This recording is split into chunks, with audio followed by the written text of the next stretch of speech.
Salam sejahtera kepada pensyarah dan rakan-rakan sekalian. Saya Elishemi Fabian Donoso. Jadi pada hari ini kami akan membentangkan poster yang bertajuk Transformasi Penceritaan Mitos Orang Panggau dari Tradisi Lisan ke Medium Podcast. Jadi untuk permulaan, kajian ini dilakukan kerana ingin mengkaji bahawa cerita mitos orang Panggau yang satu ketika dahulu sangat kuat dalam penceritaan secara lisan. Jadi kini semakin kurang disampaikan, terutamanya dalam kalangan generasi muda.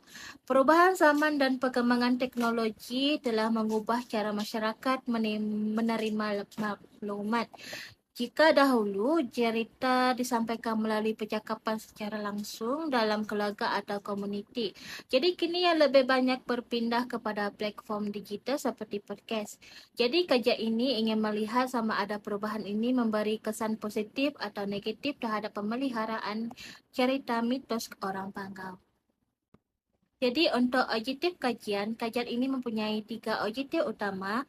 Objektif pertama ialah untuk mengenal pasti tahap penerimaan generasi muda terhadap penggunaan podcast sebagai medium penceritaan mitos orang Panggau.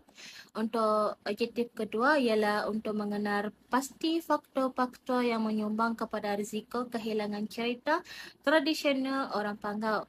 Untuk objektif ketiga iaitu menilai keberkesanan podcast dalam menyebarkan dan menarik minat generasi muda terhadap mitos orang Panggau. Jadi untuk metodologi kajian ini menggunakan pendekatan kuantitatif. Saya mengumpulkan data melalui borang soal selidik Google Form yang diedarkan kepada responden dalam kalangan generasi muda. Jadi dalam soal selidik ini menggunakan skala lingkar 1 hingga 5, iaitu 1 sangat tidak setuju, 2 tidak setuju, 3 kurang setuju, 4 setuju dan 5 sangat setuju. Setiap item soalan dibina berdasarkan ketiga-tiga objektif kajian untuk mendapatkan pandangan responden tentang penggunaan podcast dan juga penceritaan mitos orang Panggau. Dapatan kajian daripada analisis yang telah dijalankan, terdapat beberapa dapatan penting. Yang pertama dari segi penerimaan, majoriti responden menunjukkan bahawa mereka lebih mudah memahami dan menerima cerita mitos apabila disampaikan melalui podcast berbanding kaedah tradisional. Jadi ini menunjukkan bahawa podcast lebih sesuai dengan gaya pembelajaran dan penggunaan media generasi muda pada masa kini.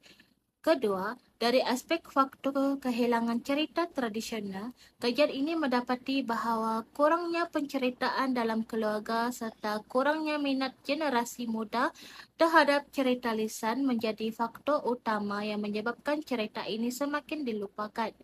Selain itu, perubahan gaya hidup yang lebih bergantung kepada teknologi juga turut menyumbang kepada isu ini.